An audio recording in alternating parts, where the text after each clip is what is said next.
प्यारे दर्शकों नमस्कार। आइए नजर डालते हैं हमारे प्यारे से राज्य उत्तराखंड की तमाम बड़ी खबरों पर।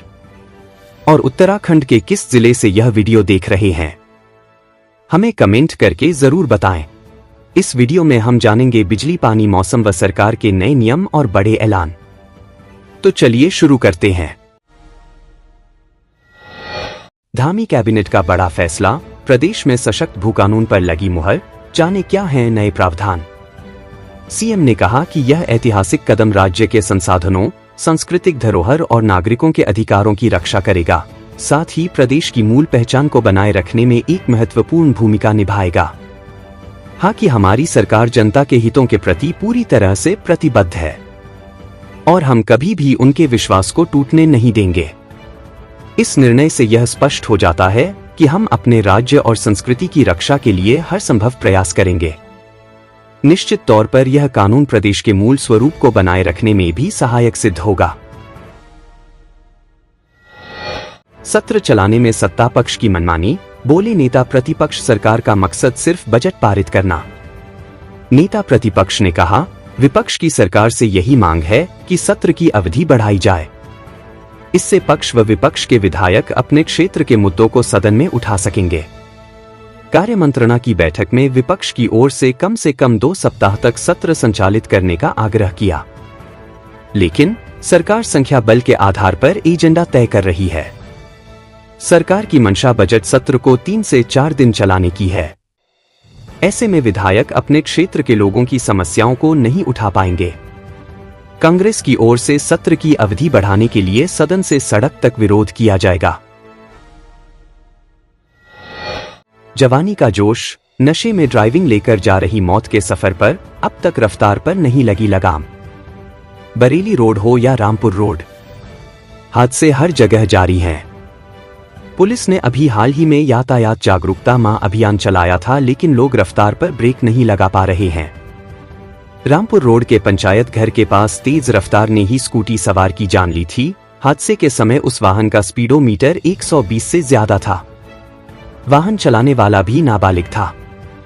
तहसील में कार्यरत राजस्व कर्मी को जब बुलेट ने टक्कर मारी तो वहां भी चालक नाबालिग था और स्पीड हाई।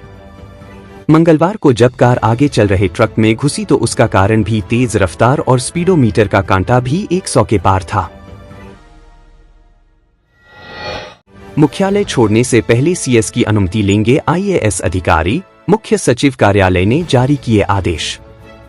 भारतीय प्रशासनिक सेवा के कतिपय अधिकारी मुख्य सचिव से पूर्व अनुमति के बगैर मुख्यालय छोड़कर अवकाश पर जा रहे हैं। मुख्यमंत्री कार्यालय ने इसका संज्ञान लेते हुए सभी आईएएस अधिकारियों को निर्देश जारी किए हैं। छुट्टी पर या मुख्यालय छोड़ने से पहले सभी आईएएस अधिकारियों को मुख्य सचिव को अवगत कराना होगा और अनिवार्य रूप से पूर्व अनुमति लेनी होगी। एम्स के चिकित्सकों ने 7 साल के बच्चे को दिया नया जीवन, सर्जरी कर निकाला फेफड़े में फंसा पेंच। जांच में पता चला कि बच्चे के फेफड़े में पेंच फंसा हुआ है। बच्चे को बीते 15 दिनों से उल्टी और खांसी की शिकायत थी। बाल रोग विशेषज्ञ डॉक्टर व्यास कुमार राठौड़ ने बताया कि बच्चे की कुछ प्रारंभिक जांचें कराई गईं, जिसमें उसकी छाती के एक्सरे एवं सीटी स्कैन में फेफड़े में एक पेंच दिखाई दिया। अभिभावकों से पूछे जाने पर उन्हें बताया गया कि बच्चे ने घर में खेल में पेंच निगल लिया। पल्मोनरी मेडिसिन विभाग की ब्रोंकोस्कोपी प्रयोगशाला में फैक्जिबल ब्रोंकोस्कोपी के माध्यम से बच्चे के फेफड़े से सफलतापूर्वक पेंच को निकाल लिया गया। पुलिस बलों के आधुनिकीकरण के लिए 2 करोड़ की राशि स्वीकृत, अन्य विकास कार्यों के लिए भी मिला पैसा। गढ़वाल में चलकुडियाम समोली स्कनोली नौखोली मोटर मार्ग के प्रस्तावित नाम को शहीद मनदीप सिंह नेगी मोटर मार्ग, सिसलडी मंझोला मोटर मार्ग के प्रस्तावित नाम को स्वतंत्रता संग्राम सेनानी मोटर मार्ग, बाड़ियों कैंडूल, तल्ला कैंडूल, मल्ला उतिंडा और मस्टखाल पुलासू उतिंडा मोटर मार्ग के प्रस्तावित नाम को स्वतंत्रता संग्राम सेनानी तुला सिंह रावत मोटर मार्ग के नाम पर किए जाने के प्रस्ताव पर अनुमोदन किया। विधानसभा क्षेत्र लालकुआं के बनभूलपुरा रेलवे क्रॉसिंग से गौला पुल तक क्षतिग्रस्त मार्ग का पुनः निर्माण और सतह सुधार कार्य के लिए 148.48 लाख की राशि स्वीकृत की। जनपद अल्मोड़ा के विधानसभा क्षेत्र सोमेश्वर के अंतर्गत गोलूछीना गली वस्यूरा गोविंदपुर मोटर मार्ग को जोड़ने के लिए आरसीसी पुल निर्माण कार्य के लिए 121.83 लाख की राशि स्वीकृत की। दून समेत 7 जिलों में आज हल्की बारिश के आसार। 20 फरवरी के बाद जाने कैसा रहेगा मिजाज। प्रदेश के पर्वतीय जिलों में आज बुधवार हल्की बारिश होने की संभावना है। मौसम विज्ञान केंद्र की ओर से देहरादून समेत उत्तरकाशी, टिहरी, बागेश्वर, रुद्रप्रयाग, चमोली और पिथौरागढ़ जिले के कुछ इलाकों में हल्की बारिश होने के आसार जताए गए हैं। हालांकि प्रदेश के अन्य जिलों में मौसम शुष्क रहेगा। आने वाले दिनों के मौसम की बात करें तो केंद्र की ओर से जारी पूर्वानुमान के अनुसार 20 फरवरी को भी प्रदेश के कुछ हिस्सों में मौसम खराब होने की संभावना है। हालांकि 21 फरवरी से प्रदेश भर में मौसम शुष्क रहेगा। शिक्षा विभाग में 40 शिक्षक और कर्मचारी गायब। 3000 से अधिक पदों पर लटकी है भर्ती।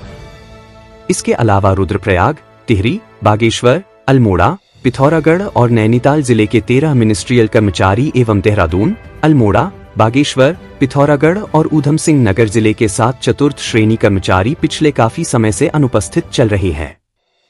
एक सप्ताह के भीतर इन सबके खिलाफ अंतिम शास्ति की कार्रवाई करते हुए इसकी सूचना महानिदेशालय को उपलब्ध कराई जाए। बजरंग सेतु के मई तक तैयार होने की उम्मीद। हितधारकों को भेजा गया डक्ट पॉलिसी का ड्राफ्ट। बजरंग सेतु को मई तक पूरा करने का लक्ष्य रखा गया है। इसके अलावा डक्ट पॉलिसी के ड्राफ्ट को हितधारकों को भेजा गया है। उनके जो सुझाव या संशोधन बात की होगी उसे देखते हुए अंतिम रूप दिया जाएगा। लोक निर्माण विभाग लक्ष्मण झूला के बगल में वैकल्पिक पुल बजरंग सेतु को तैयार करने का काम कर रहा है। यह पुल मई तक तैयार होने की उम्मीद है। इस सेतु का जिक्र विधानसभा सत्र में राज्यपाल के अभिभाषण में आया है। टिहरी गढ़वाल जिले के विधानसभा के अंतर्गत वर्ष 1929 में निर्मित लक्ष्मण सेतु के निकट वैकल्पिक पुल बनाने की मुख्यमंत्री की घोषणा में शामिल है।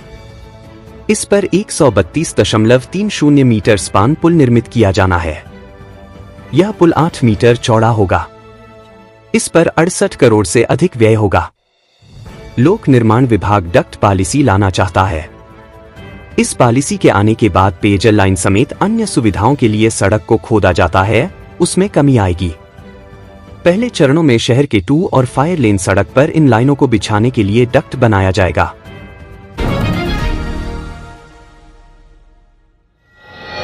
पहाड़ से मैदान तक की सभी छोटी बड़ी खबरें देखने के लिए जुड़े रहे एजे ब्रेकिंग न्यूज से। सब्सक्राइब करें नए अपडेटों के लिए।